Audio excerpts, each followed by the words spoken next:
Je suis aujourd'hui sous le vent du Vercors.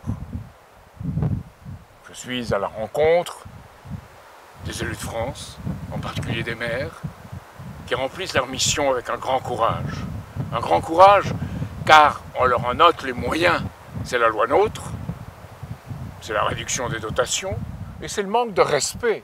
Par exemple, en faisant disparaître la direction de l'équipement qui assurait un conseil essentiel aux municipalités pour leurs investissements futurs. Alors,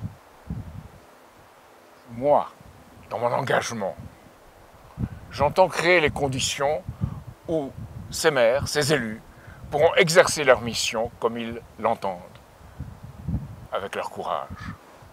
Cela veut dire rétablir une politique de crédit public, où l'argent aille non pas aux spéculations, mais à la création de vraies richesses, à l'école, à l'hôpital, au laboratoire, à la découverte, à la science, aux applications des technologies du futur, l'univers du 3.0 et du 4.0, ces révolutions qu'il faut préparer et qu'on ne prépare pas. Cela veut dire aussi couper les banques en deux, c'est-à-dire empêcher les banques qui doivent assurer une politique de service, de crédit, de gestion de nos dépôts, les empêcher d'aller spéculer sur les marchés financiers internationaux, ce qu'elles font aujourd'hui plus que jamais. Alors, dans un système qui est au bord de sa chute, c'est la crise de la Deutsche Bank, c'est la crise de nos propres banques, c'est la crise de toutes les banques du monde. Il faut rétablir un sens de l'avenir avec une politique qui nous permette de maîtriser cet avenir. À l'échelle de ceux qui y travaillent, il faut redonner aux enfants, aux adolescents, le développement de leur pouvoir créateur, à l'école, et puis ensuite.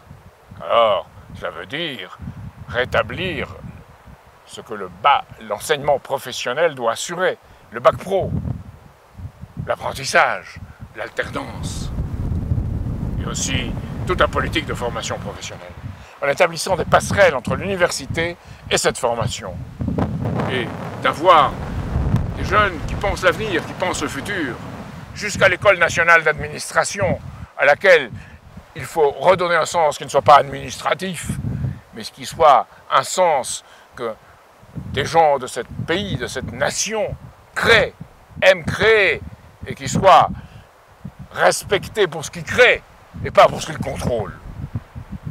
Alors, évidemment, politique culturelle, politique économique, politique d'enseignement, tout ça doit former un tout.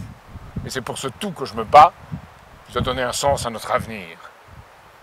Et les élus, et en particulier les maires, eh bien je m'engage envers eux à me battre pour cela, dût-il m'en coûter. Ma campagne présidentielle s'inscrit dans ce projet, qui est un projet contre l'occupation financière que subit notre pays par des intérêts qui sont des intérêts collabos, d'intérêts étrangers, mais pas seulement étrangers. Étrangers à quoi? Étrangers au travail, étrangers au peuple dans le monde. Et pour rétablir une politique étrangère, qui soit une politique créatrice avec les pays qui soient prêts à créer. Une politique gagnant-gagnant. Une politique de développement mutuel. Alors, plus simplement, nous avons encouru une dette envers les générations passées. Il nous faut la quitter envers les générations futures. Et c'est à cela que nous devons tous nous engager. C'est pour cela que je demande aux élus de soutenir le projet que je défends. Car le reste, si on oublie ces questions fondamentales, le reste revient du bavardage politique.